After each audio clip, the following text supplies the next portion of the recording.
Assalamu alaikum everyone, and welcome to The Good Tree, the place inspired by the verse in the Quran of a good word that is like a good tree, whose roots are firm and branches reach great heights. You are joined by your hosts, myself, Fizza, and Noor. Assalamu alaikum everyone. This series is all about how we can perfect our morals in our relationships. In today's episode, we will be discussing our relationship with our friends. We are delighted to be joined today by Sayyid Hadi Radhawi. Sayyid Hadi Radhawi is a UK-born lecturer, Islamic researcher and religious community councillor. He attended Mustafa International University in Qom in 2009 and 8 years later started teaching at Hawza Ilmiyya of England, UK. He also presented and participated in workshops held at various universities and academic institutions whilst pursuing his own personal study interests in the social sciences. Recently, he has moved to the US to continue his research in Islamic sciences. Sayyid Hadi, Assalamu alaikum, and welcome to The Good Tree. Wa alaikum assalam. Thank you all for having me. It's an honor to be with you here today. Thank you. It's our pleasure to have you. So can we start by first outlining what is the Islamic guidance on friendship? This is a very tricky question, not because there isn't guidance, but because there are so many related concepts. Sometimes we're speaking about friendship, sometimes comradeship, companionship, and all of these have a lot of similarities, but they might have their own particular rules as well, or particular behavior that you have to adhere by. What I want to do is try and talk about it in a way that we're considering all of these because they're very close in that regard. Start off with the Quran. The verse I want to mention is one which is speaking about the Prophet Ibrahim. Allah subhanahu wa ta'ala says, وَمَنْ أَحْسَنُ دِينًا مِمَّنْ أَسْلَمَ وَجْهَهُ لِلَّهِ وَهُوَ مُحْسِنٌ وَاتَّبَعَ مِلَّةَ إِبْرَاهِيمَ حَنِيفًا وَاتَّخَذَ اللَّهُ إِبْرَاهِيمَ خَلِيلًا. Here it says that who has a better religion than him who submits his will to Allah, being virtuous and follows the creed of Abraham, a Hanif. And Allah took Abraham for a dedicated friend. Now this is a perfect place to start, because we're trying to work out what should a friendship be between ourselves. And we have an instance where Allah subhanahu wa ta'ala is saying is, I took someone as a friend. I took Ibrahim as a friend. And that leads us to the question why Ibrahim, what was particular about the Prophet Ibrahim. And then when we go through the Quran, we see it mentions particular qualities that the Prophet Ibrahim had.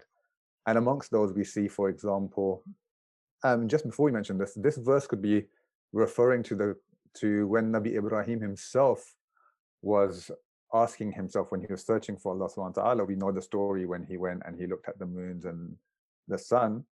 And in the end he said, إِنِّي وَجَّهْتُ وَجْهِي لِلَّذِي فَتَرَ السَّمَوَاتِ وَالْأَرْضَ حَنِيفًا. He says, indeed I have turned my face towards him who originated the heavens and the earth as a Hanif, meaning he's turning to them as a Hanif, and I am not one of the polytheists. So that verse could possibly be in reference to this verse, because that one's saying that who has a better religion than him who submits his will to Allah. And here, Prophet Ibrahim is saying that he has submitted himself towards the creator or the originator. But what are those qualities of Prophet Ibrahim? And we read the Quran, we've seen all of those different qualities that they mention. Just to point to some of them, we see that, he was a servant, he sought certainty, he was righteous, did good deeds, muhsin. He was faithful, he was truthful, cleansed and purified heart, dhu qalbin salim. That's one of the things that they mentioned about the Prophet Ibrahim.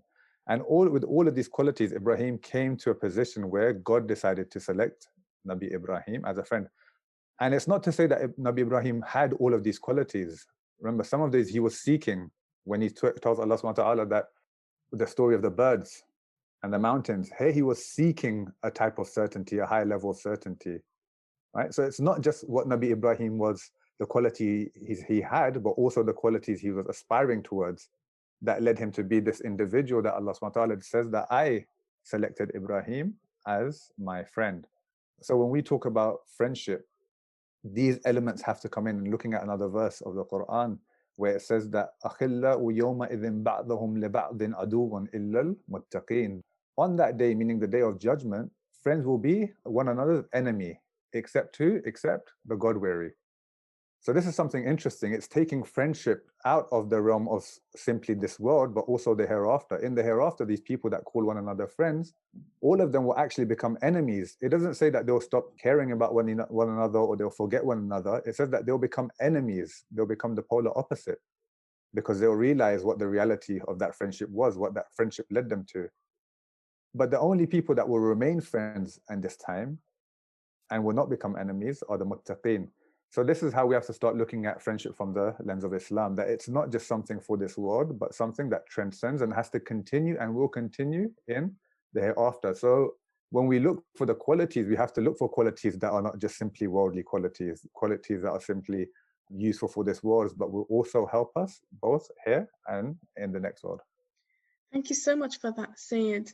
It actually brings me to my next question, because I wanted to ask you if there is a difference between our friends who are Muslims or mu'mins, believers, and our friends who are not. So I'll begin first by asking you, what then are the rights and responsibilities of a friend who is a believer? This is a very important question, because no doubt for someone who's familiar with the Islamic text, even at a very basic level, that Islam gives a lot of importance on the relationship between believers amongst one another. And there's countless hadiths on this and countless verses as well. Just looking at one of the hadiths that I think brings quite a few of these together, I'll mention. And this one's mentioned both in the Khisal of Shaykh al-Sadduq and Al-Kafi of Shaykh Kulaini, the second volume. And in this, Imam Sadiq, I believe, if I remember correctly, Imam Sadiq, he says that friendship has a criterion, has a hudud. And without this criterion, the friendship is incomplete. So if you have a relationship with two individuals and none of these exist within them, these characteristics that we're going to mention, then that's not even a friendship. And then he names them 5. The first one is that their secret and public sides are both the same in front of you. It's not that within they're different and then on the apparent side they are different to you, that they put on a front in front of you or they show themselves to be something that they're not. A true friend to you is someone who their secret side and their public side are both the same. I forgot to say salam to you all on behalf of my cockatiel. I think it's doing itself. It's a pleasure to have it here. The second quality is that they see your praise and your beautification as their own, and your disgrace and humiliation as their own. A good friend to you, a real friend to you, is someone that cannot just sit by and see you be humiliated. They feel that as a humiliation upon themselves, that if someone is speaking ill of you, then they feel that as if they're being spoken ill of. And when they see your happiness, they feel that they are. When they see your achievements, they feel that they are achieving. The third quality, they do not negatively change the behavior towards you when they become wealthy or gain authority. These are things that we're seeing in pop culture today. You know, everyone's speaking about it. You see it on memes and stuff. You know, what you should look for a friend if they're like this, and you know. But these are things that this is ancient wisdom that we were blessed with, and that was supposed to become part and parcel of our culture and our society for over a millennium now. The fourth quality is that they're not stingy in what they are able to offer you. What they can reasonably offer you, they're not stingy with that. And finally, in this narration, it says that they do not abandon you in your difficult times. So they're not their friends in your good times. They're your friends in both your difficult times and your good times. This narration brings a lot of the different characteristics that have been mentioned elsewhere as well. And of course, we have narrations that focus on the idea of a friend being someone who completes you and improves you by what? By doing amr bil ma'ruf wa nahy anil munkar, and they're like a mirror to you, and that they offer your faults and your shortcomings to you as gifts. These are all from narrations. These are teachings from narrations. So a true friend really is someone, and if we were to try and summarize it, treats others as they would have liked to be treated themselves, right? Does not have separate standards for themselves and others. And someone who cares both in the Islamic sense, both for you in this world and in the hereafter. So that's why you're trying to improve this individual. That's why you're speaking to, why you're offering them their faults, so that they can improve them, not to highlight them and point score, but so that the person can take them and change themselves. So one of the rights and responsibilities of that friend is also to care about the friend's akhirah, about their hereafter. And of course, there's many other narrations regarding, the simpler things about within the believers, how you should care for one another's holistic well-being, whether it's financial, spiritual, trying to improve and mend the relationship between the believers. There's all of these responsibilities that we have towards one another. I mean, all of those are so beautiful. And I think it emphasizes how much Islam cares about unity and it cares about harmony between individuals. But if I'm looking at it from the outside, apart from this friend caring for the hereafter, I would say this is how you should treat any individual. So is there a difference then between the rights and responsibilities of a non-Muslim or non-practicing person? Many of these are universal. You would not consider someone a friend if they didn't have these characteristics, you know. Yeah. So you'd look for that if you had a friend in a non-believer, and if you had even a friend in a non-practicing believer. And one of the interesting things here is that Islam understands that people are not perfect, right? And it's created this mechanism, and it's emphasized on these teachings that they help one another, they gift each other their faults, and they're like a mirror to try and improve them. These imperfect beings, it's trying to help them toward that perfection. When it comes to non-believers, though, it depends on the relationship and also the other individual that you are befriending. We know, and we hinted to this in the first question, and that's that relationships in Islam are really established and made upon values and principles. They're made depending on the person's worldview. And the closer a person's values are to you, and the closer their worldview is to you, the better friends that you will be. Because essentially, what gives quality to a friendship is the common purpose and goal that friends have, and helping one another towards that common purpose and goal. When it comes to non-believers, yes, in some cases, you'll find, for example, depending on who that person is, what type of influence do they have on you, right? There's no blanket statement. The real blanket, I mean, if you wanted to try and make a general statement, we'd say that anyone who has a bad influence on you or a bad impact on you, with them, you would avoid friendship. There's a Persian poem. It's one of the poems I remember once reading in a magazine, and I wrote it down in one of my books. And it said, Beguriz az yar bad, ke yar bad badtar buad az mar bad. It says, run away from a bad friend, for a bad friend is worse than a poisonous snake. Ke mar bad faqat bar jan zanad, yar bad bar jan wa bar iman zanad. That snake only takes away your life, but the bad friend takes away both your faith and your life. It impacts your life and also impacts your faith. So the rule is really, how does this individual impact the goals and objectives that you are trying to achieve in your life? In some places, you see the Quran will say that do not befriend certain groups. Why? Because they will not stop until you become exactly like them. But the Quran doesn't generalize. In other places, for example, in Surah 5, verse 82, when it's speaking about the Christians, it says that they are the nearest in affection to the Muslims. And why is that? One of the reasons it gives is because they're not arrogant. It says mawadda, it says that they have love, they have affection for you. And why do they have that? Because we share some common values in terms of ethics and morals. Because they are not arrogant. It doesn't mention belief system. It doesn't mention because you're both monotheists. It mentions that you have a value that you both find important to adhere by.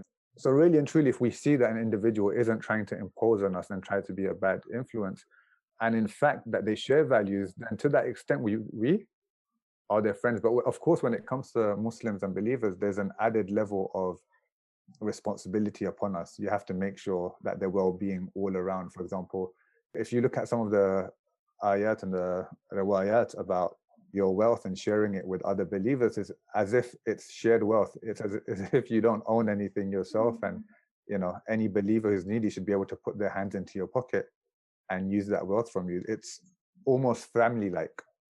Of course, you won't have this with everyone. You won't, you're not going to give out your money to someone that you don't have all the exact same values with. You're not going to give them the same access to your money that you would give to someone you do have the same values with. So there are responsibilities and differences, but there are many things that you would look for in a person, regardless of what their faith were, when we're talking about friendship, with the main, again, to repeat, idea being that as long as they do not have a negative influence on you as a person and on your faith. Thank you so much. I think you explained that very well, and it really helped me understand what friendship adds to my life. And it's not just what it adds to my life, but what does it add to my hereafter, so my real life. So one area that I would like to explore a bit more is about the time that we spend with our friends. And I know that this is something that usually pops up, especially when we're younger and we're at school or college and we spend a lot of time with our friends. So what's the best balance to have between our family and our friends? Which comes first? Should it always be our family over friends? That's a very, very good question. And of course, it depends on the age of the individual also and the responsibilities that they have. Mm-hmm. When you're young, you have much less responsibilities than you will when you're older. When you're a child and a sibling, you have different responsibilities to when you become a spouse and a parent. So it really depends on the age, but the important thing is to, and when we look at for Islam as holistic, like again, as a whole, we see the importance that it puts on the family. So let's speak about it from a younger age and then at the old age. At the younger age, the important thing is to make sure, of course, in all of them, there's a balance. What's the balance? At a younger age, you might feel that you have the time to spend with your friends, more time to spend around with your friends. And that would be natural because they're of your age, they have similar interests to you. So you want, and your parents probably don't want you around them 24/7 either. Yeah. But really, as you grow up, to understand the value of family, to understand that what does family do for you?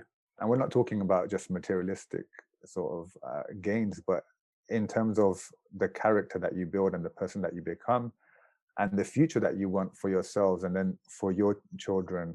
If you don't have a good relationship with your own siblings and your parents, that's going to cause issues or potentially cause issues or lead to a less ideal sort of situation when you grow up and have your own children. You know, you want your children to have friends within their cousins, also to be close to their cousins, to have uncles and aunts that will give them money on Eid, that will give them gifts on their birthday.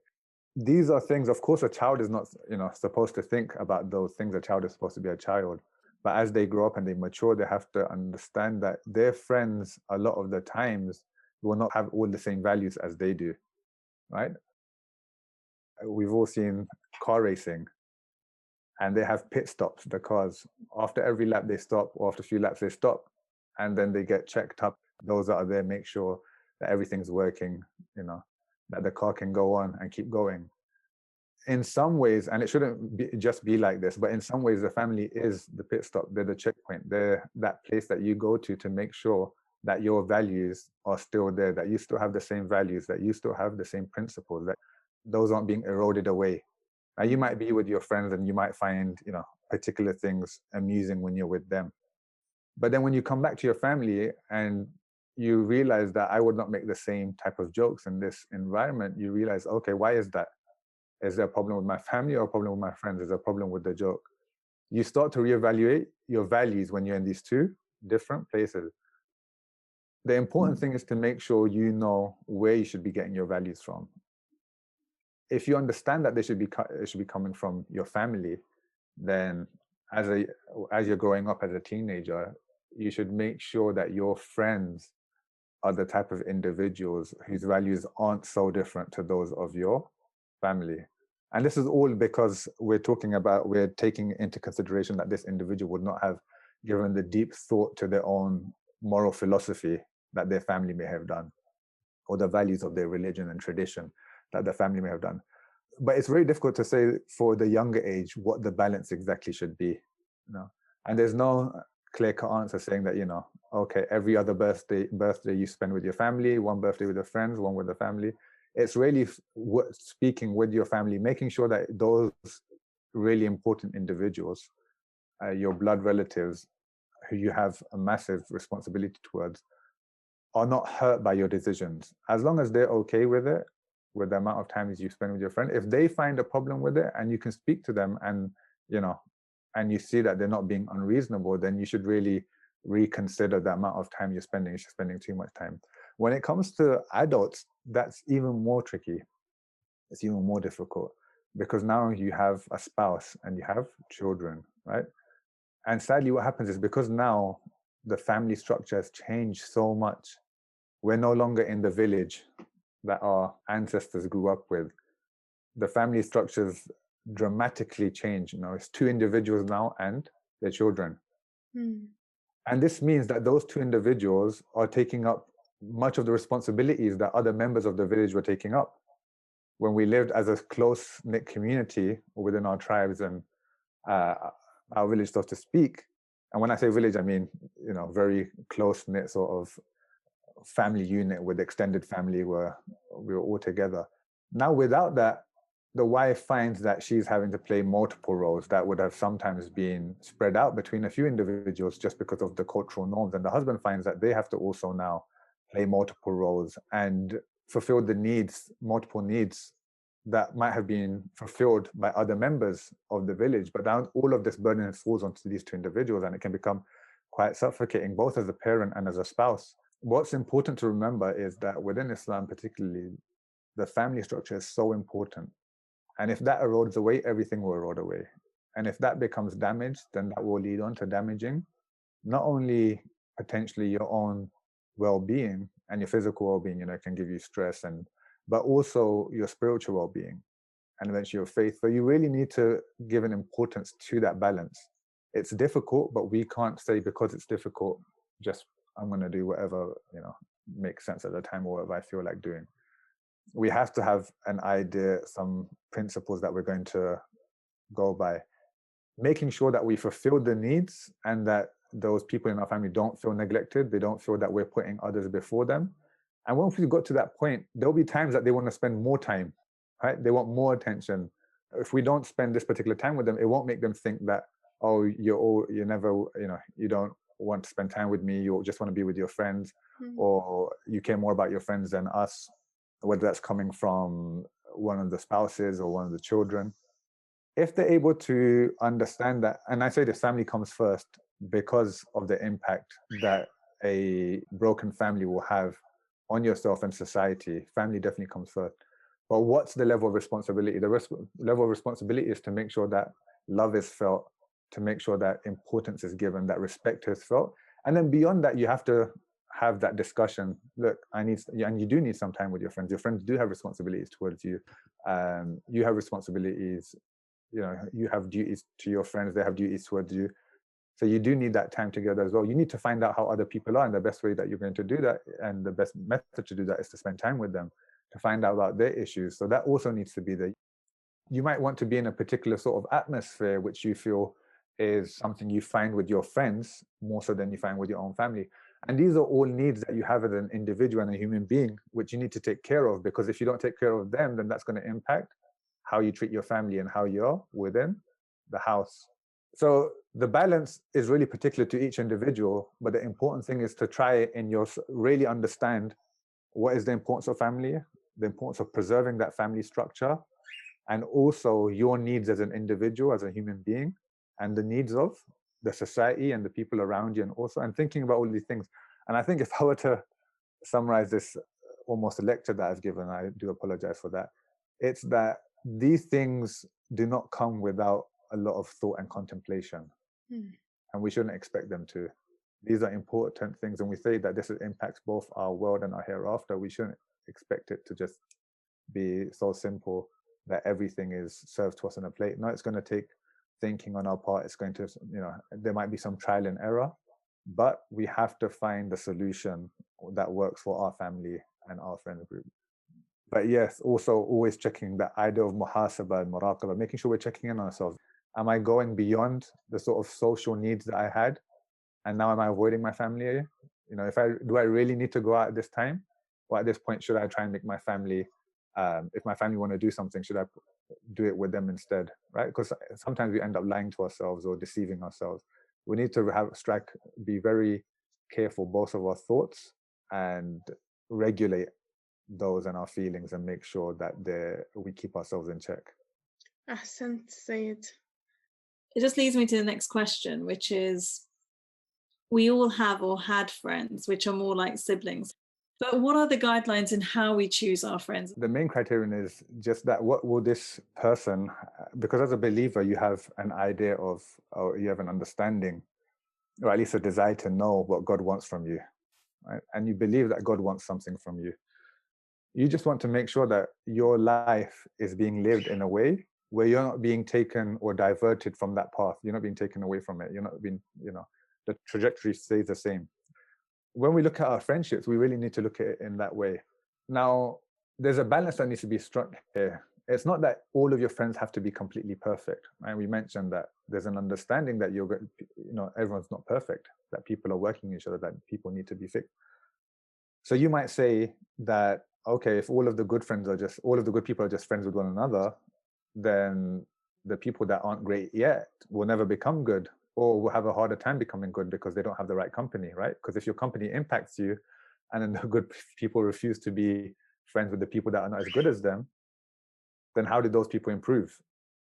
And that's a dilemma that we face. So over here, the idea is not that you do not befriend these people and that you do not maintain your friendships with these people, but you have to remember that just as you can impact them, and you will try and impact them positively, they can also impact you.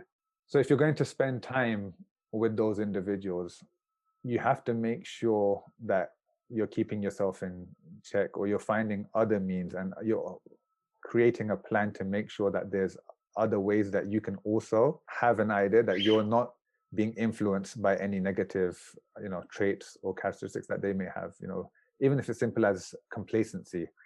So you need to also, so if you're spending time with these friends, you also have to have friends that you'll spend time with, or individuals that you spend time with that make you aspire to be better, or they remind you of the higher qualities that you should have. I remember one time, as a personal story, it was one of the first times I'd come back from Iran, and I just met up with some of my friends, and I got in the car, and one of them turned around, and first thing he turned off the stereo as I got in, and then he turned around to the back where our other friends were, and he was like, "Hey guys, listen, no more ghiba, no more backbiting. Hadi's here now."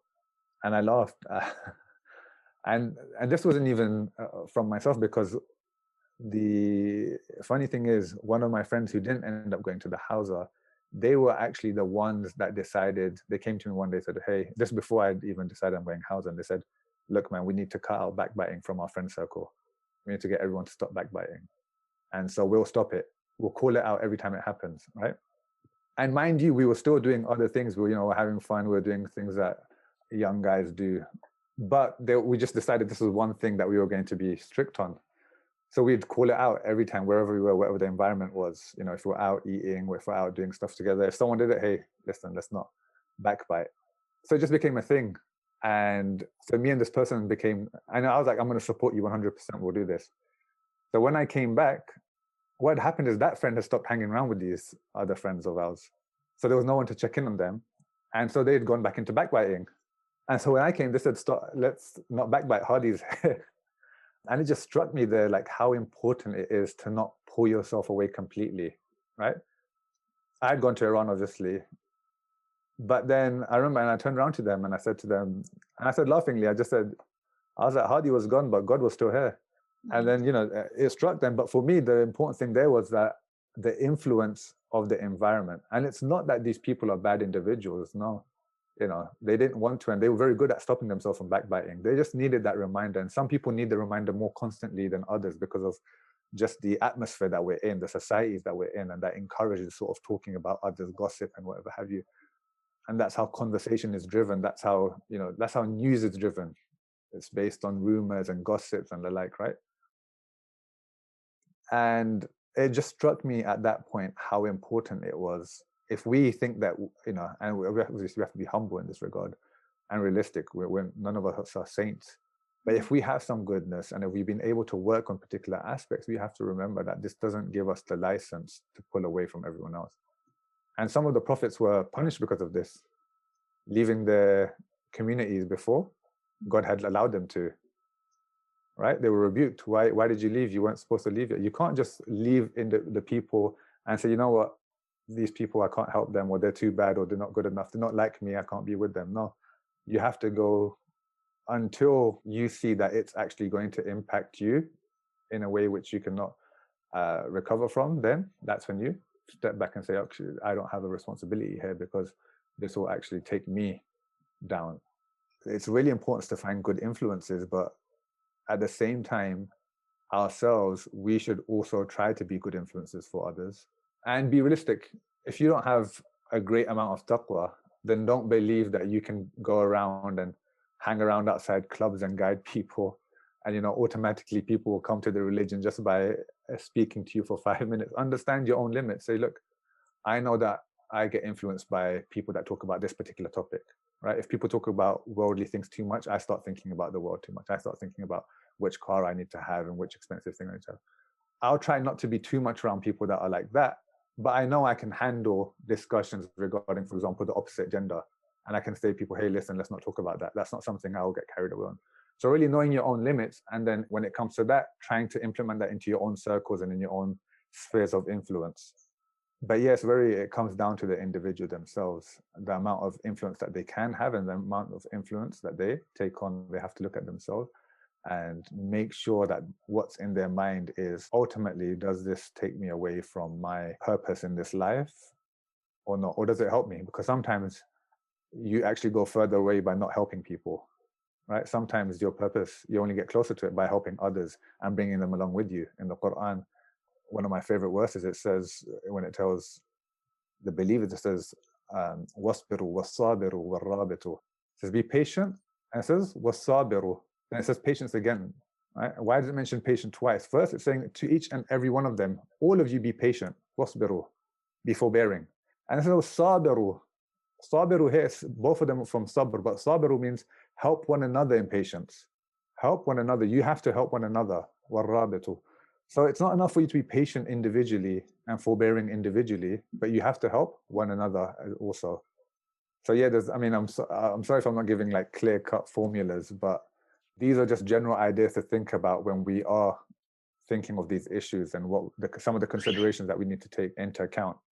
No, I think what you've just said has been actually really, really powerful.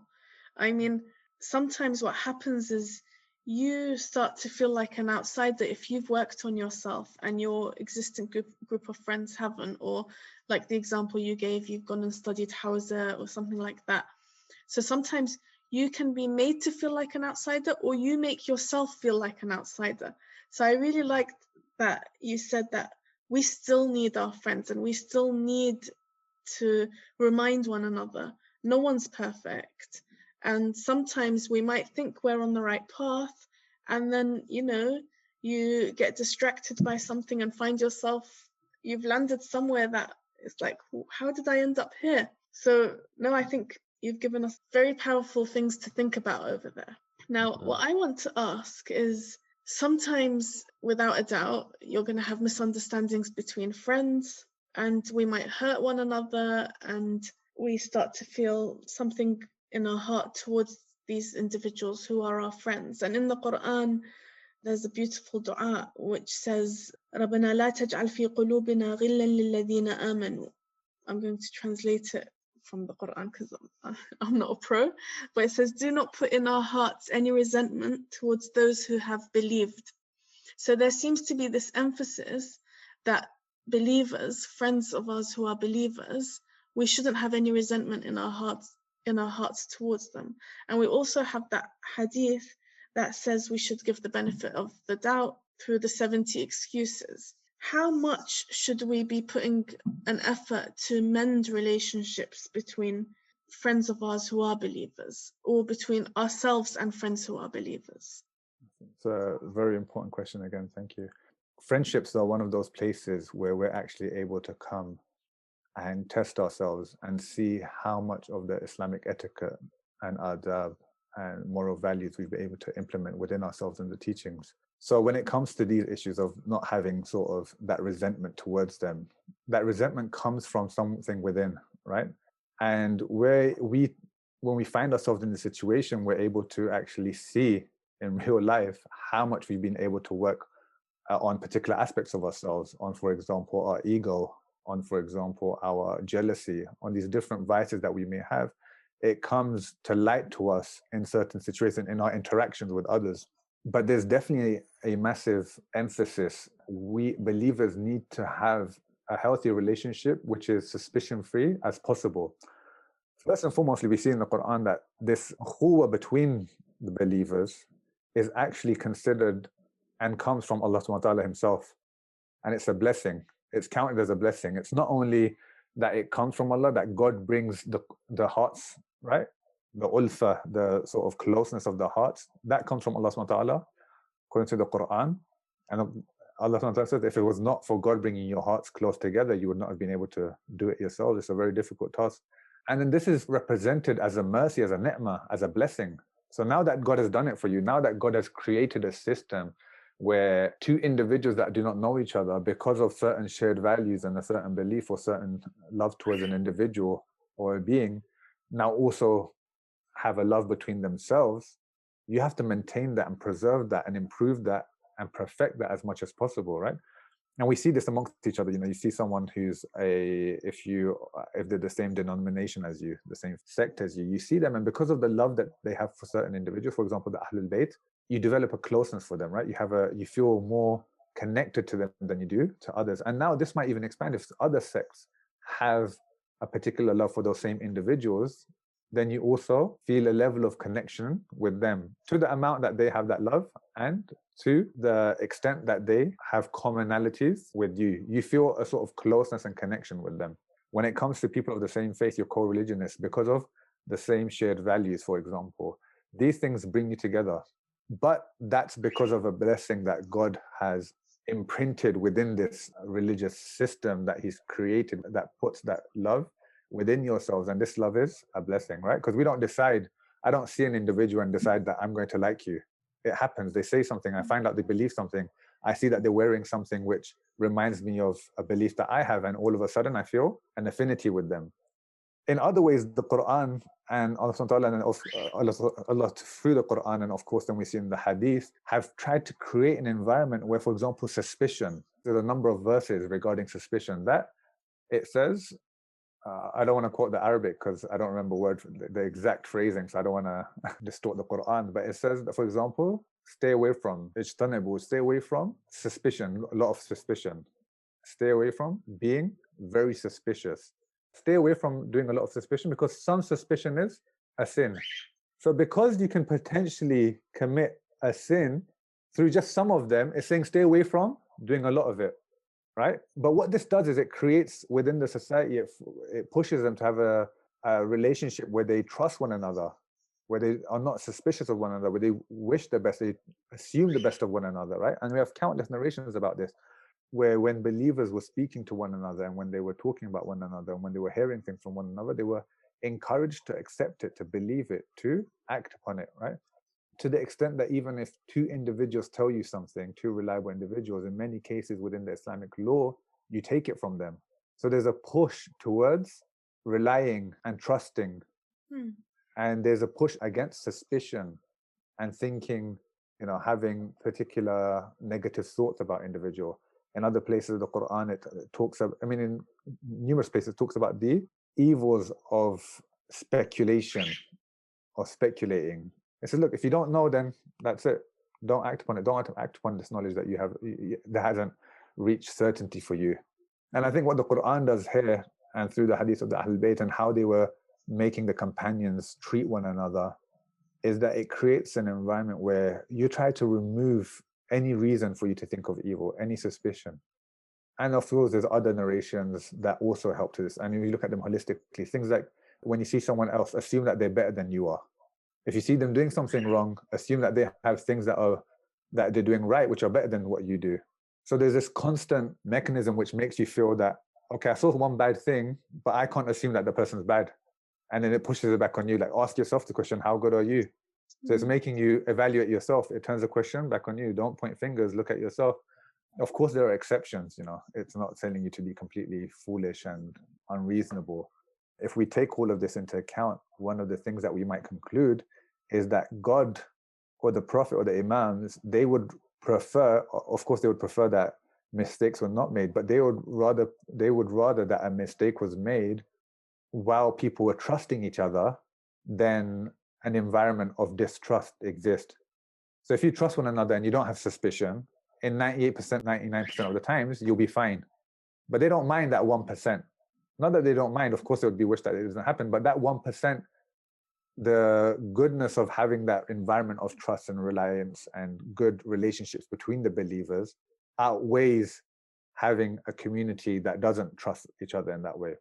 So I think through a lot of these different traits that they were trying to instill within their companions, that's the Prophet and the Ahlul Bayt, and of course the sort of environment that the Quran creates, it was trying to tell the believers or push them towards thinking the best of one another, to wish the best for one another, to see each other really as believers. And we mentioned that narration right in the beginning, that you have to get to the extent where you see their praise as your own praise, and where you see their humiliation degraded, them being degraded as yourself being degraded, right?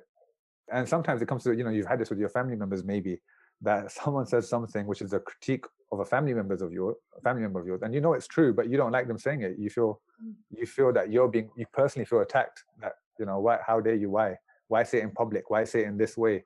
Because you feel that you yourself are being attacked here, right? And it's not because you're justifying the act. It's because you care about the reputation.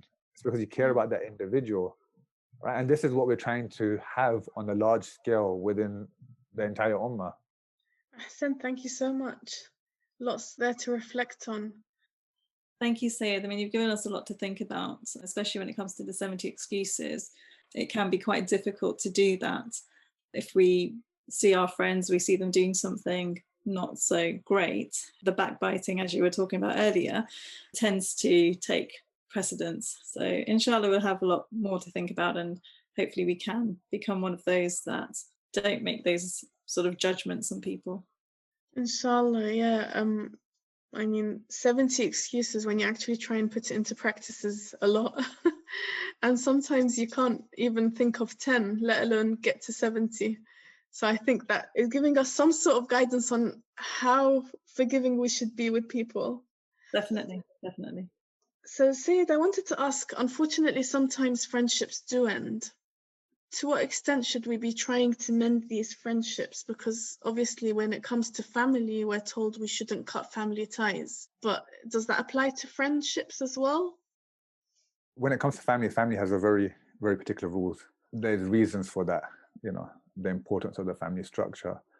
When it comes to friends, what's important is that regardless of whether you have what we're going to call this idea of friendship, where, enjoy a great relationship with one another and you enjoy one another's company, what's important is that you, regardless of whether you have that relationship or not, is that you always observe the rights, right? So now what we have is that through, for example, with a friend, you're like a mirror. You show them straight away, they look at you, you give them their shortcomings, and they see you, and they see, by seeing the goodness in you, or like, you trying to polish your own character, they realize that I should also try and polish my character. It means that you should be, when you say that a believer is the mirror of a believer, one of the meanings is that you should be working on yourself so much that when someone looks at you, they realize that there's areas they need to also work on, right? So you polish your character so much, not with the intention of showing other people that they're not polished, but you should become in such a, and we feel this sometimes, right? You go in front of someone, you feel like, wow, this person is so much more pure than I am. I said about Ibrahim, ذو قلب سليم. Like sometimes that just emanates from an individual. You see this person is someone who's been purified, as polished. So there's a onus on you to work on yourself so you can become that mirror, but also to be that mirror for your friend. But yeah, sometimes friends, there'll be misunderstandings. The importance is to, if there's a misunderstanding, then trying to resolve that because of the respect that you have for the individual.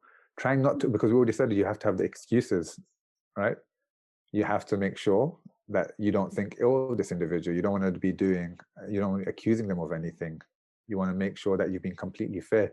Sometimes they may have done something wrong, but because you don't completely understand the reasoning behind it, you might still oppress them in saying that they did something wrong, right? You might say, you did something wrong, you're such and such.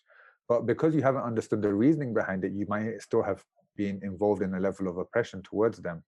So there's all of these other things that you still have to take care of. If they're needy, then you still need to make sure that you will help them out, whether it's through charity, whether it's through other means, whether you have to do amr bil ma'ruf wa nahy anil munkar in particular. You can't say, okay, because they're no longer my close friends and I don't want to speak to them every day, or I don't want to spend time with them, that I don't care whether they go hell or heaven anymore. Right? You can't stop caring about their akhirah. There's all of these things that are still in play. Now, what is really happening here? You might just say, look, this is someone I don't want to spend every day with. I don't want to spend time with. I can't relate to them anymore, or they've made particular choices. And things happen. That's completely that's understandable. The main thing is to make sure that you are fulfilling responsibilities and duties that you have to that fellow believer. And if it is possible, if it's something which is, look, it's not something where you think that, okay, I can never be friends with this person again, trying to resolve that is definitely more preferable. But if it is a situation where you think that, look, this can't be mended, or it's difficult, or, as long as you're still observing the other rights, it's difficult to make a definitive statement because there's so much regarding the rights that you're like, am I even allowed to not, dislike another believer? Like, what is the type of relationship that I'm allowed to have with a believer where I don't have to be inviting them to my house every day and I don't have to be spending, my free time and leisure time with them? I'd have to say that you should try and mend it, but it's not in the same way as the families, at least what we have within the text. But it is of great importance. So if you can, there's a massive emphasis on trying to keep those relationships as good as possible.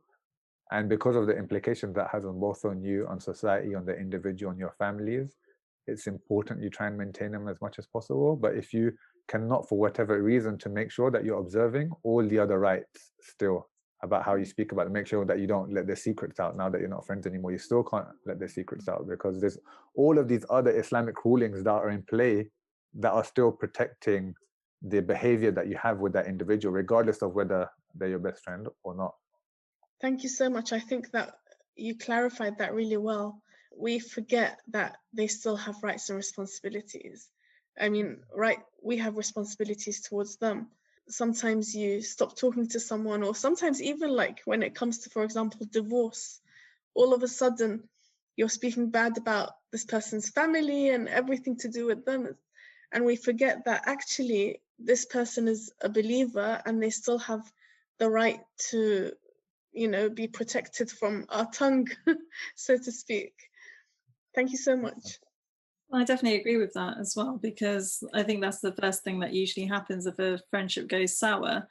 You see it with the younger kids, but you also do see it with adults as well. They want to just backbite and tell everyone everything about their secrets and stuff. And it's just like, actually, no, that's not the right way. It's one thing that your friendships come to an end, but you still have to respect what was that friendship at that time. So that's great. Thank you. So moving on from that, Sayyid, what I wanted to ask is, I've come across this hadith, which I absolutely love, by Imam Sadiq alayhi salam. And he says, you should inform your religious brothers whenever life gets hard for you. You should not rely solely on yourself, as you may get overpowered. For me, it means we can't climb life's mountains on our own, and we need that support and guidance and encouragement of others. However, I'm not sure in what context our Imam has said this. So are you able to elaborate on this? And also, just to add another thing to it, Imam Ali alayhi salam has said that friends are a single soul divided in different bodies. Could you also shed some light on this too? This is a very, very interesting discussion. First and foremost, it's a given and a fact. And even that verse that I mentioned earlier about wasbir wasabir warabit, and many other verses, for example, hold onto the rope of God, jami'an, right? Collectively. Mm-hmm. Many things we're told to do collectively and as a group. We're not ordered to do them alone. We're ordered to do them together. And part of the reason behind that might simply be that we cannot achieve them on our own. We cannot truly achieve that order that's being commanded by ourselves. We need to be doing it collectively for it to actually be materialized. So part of it really is that we aren't lone soldiers here. We're not only here to try and get ourselves to heaven. Our purpose isn't solely connected only to us, but also those around us. And the idea of believers and being from a common soul, we have a whole group of narrations within the Shia tradition, and they're usually the narrations of tina, of clay. right? And over in this, there's a bunch of them, but they're very difficult to understand. And it's very difficult to read them without misunderstanding and ending up having an obscure theological view. So they should be read with some guidance. These narrations, one of the things that you see in them is that not only between the believers, it says that there's a commonality, there's something that links the believers, even, for example, with the Imams and the Ahlul Bayt. First and foremostly, we all come from one soul, so to speak, in that we all come from the breath of God, right? That breath that God breathed into Nabi Adam. We all come from, our soul in that way is connected.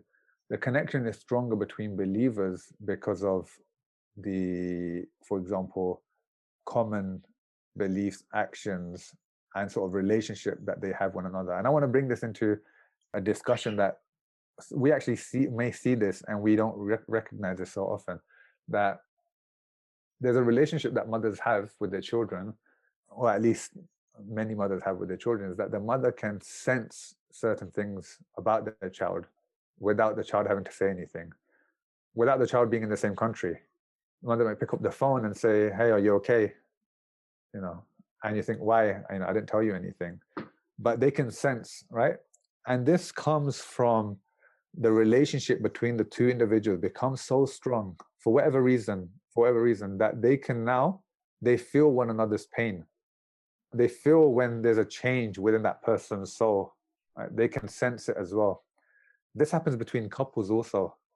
And all of a sudden you feel like something in your stomach and you don't know why, you can't tell why, but then, if you're someone that pays attention to themselves, you say, okay, maybe there's something wrong. Maybe there's something wrong with my spouse. They're feeling something. So you go and you ask and you find out. But this comes from developing that relationship, becoming so close that you now start to, and it's difficult to place this anywhere because we don't have a whole bunch of literature about this within our text. We have some things that indicate it. We have things that speak about it. The hadith of Tina that I spoke about could also help this sort of this discussion, but they're speaking about a very particular aspect. But when we look around, we see that it's possible for relationships to get to the extent where you feel that you're limbs of one body, or you feel that you share in your pain.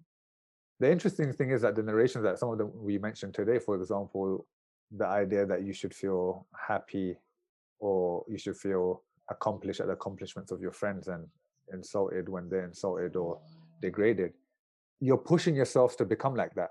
You're pushing yourself to see yourself as one, right?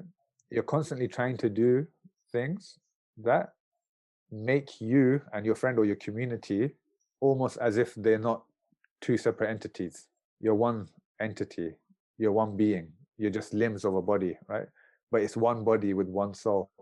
So if we look at the totality of our reports and our sources, we see that they're actually pushing us towards that type of relationship, to a type of relationship that would make it feel like we have one soul. But because there isn't a whole load of literature which speaks particularly about this point, it's difficult to give it context, as you asked. But what I think is possible is that if believers, they fulfill their rights in that way, and they do treat each other in that way, and they work on their relationship and connection to that extent, they will be able to feel that. They will actually experience this, and there's individuals that experience this with their spouse, they experience it with their parents and their children. Maybe there are people that experience it with their friends as well, but that's a lot more difficult because with the spouse and your family members, there's already an understanding of responsibility. When we see friends, we don't give it as much thought. We don't give the relationship with our friends as much thought as we should do. So our interactions aren't as conscious as they should be. But maybe if we did do that, we would be able to get to that level where we do feel that we are from one soul. Thank you so much, Sayyid. I think you've covered a lot of very important issues that come with friendships and family. But there's something that I'm wondering about, because I feel like nowadays we use the term friend a bit more loosely, and especially when online. So just briefly, maybe, because I'm not sure how long we have left, but what about those who we call our friends on social media? or let's say our acquaintances, so someone that we might know from the community but we don't really have a friendship with, or a colleague at work. How about our responsibility towards them and their rights upon us? Is it the same? One thing I should have mentioned in the beginning, some of these ideas go back to some understandings that you have of verses of the Quran and responsibilities that you have. So for example, us being Khalifatullah, right? Are we all Khalifatullah? And if we are all Khalifas of Allah subhanahu wa ta'ala, then what does that mean and how should that show itself?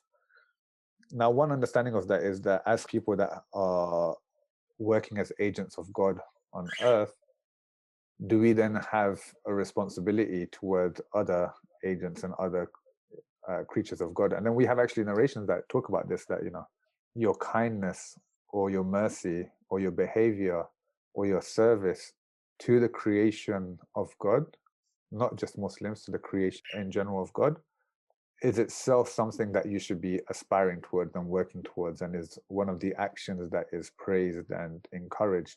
This idea of serving creation simply because God created it, because your Lord, the Lord that you love, this is one of the beings that He created, and to please Him, you wish to serve them, and you try to serve Him through serving the creation. And we have narrations about this, serving God through serving His creation.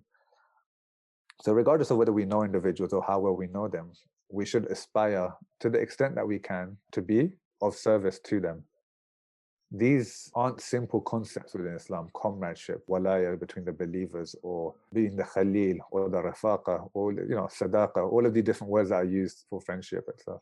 They have roots in something. Rifaqa comes from rifq. These all talk about the type of relationship that you have with another individual. These shouldn't be made profane and shallow and taken. They have almost a sanctified scent to them, and we shouldn't take that away from making it as simple as, you know, I have this person on my friends list and now they're my friends or whatever have you. But if we do know them, if we can know them, and we have an interaction with them, we shouldn't just see them as a digital signature or someone that exists digitally and we don't have no responsibility to them, right? It is different to knowing someone in person, because then you can truly know them and you know about their situation. But really, it's about being reasonable and intelligent, of course, not putting yourself into a difficult situation, but also making sure that you are fulfilling the rights that you have. Those individuals have those rights. Obviously, you might not even have interaction with many of them, but if you do have interactions, making sure you're cordial and you have all the same akhlaq. Virtual friendship at this point, I mean, there might be virtual friends that you spend more time with and talk to than friends that you see physically, right? And those people still have the same rights. It's not that, okay, I just heard this from someone virtually, so, you know, I've never met this person, so I can share the stories that they tell me. No, they still have the right to privacy. They still have the right to your confidence if they tell you those things. But it's difficult to say, do they also have the right of you checking up on them in terms of, like, you know, their financial situation, right? In your community, we should be living in a way where we're aware of our community's financial needs and we're able to help them if there's any needy people within the community, without those people having to actually go and ask. Do you have that responsibility with the 500 people that you have on your friend list, or the 1,000 or the 2,000? It's difficult to say that you do. I'm not sure anyone would go as far as saying you do to all of them. But to the extent that you do build a relationship with them and it goes beyond just being on each other's lists and there's interaction, that might itself cause some sort of responsibilities to one another. But I couldn't give any definitive statements on that. It would really depend on what type of relationship it is. You've given us a lot of food for thought there. Thank you so much. Sayyid Hadi, we have come to the end of today's episode, and we would like to thank you so much for making time to discuss this really important topic with us. I want to thank you for having me. It was wonderful to be with you and discuss this extremely important topic. Thank you for your great questions and for the opportunity to really get our thoughts out there. Thank you so much. Thank you. And we want to thank all of you for tuning in. Feel free to leave us a comment on our social media handles, and to find out more, please visit our website, thegoodtree.faith. Till next week, fi amanillah. Join us next week as we discuss the relationship of teacher, student and learning with Sheikh Muhammad Zakaria.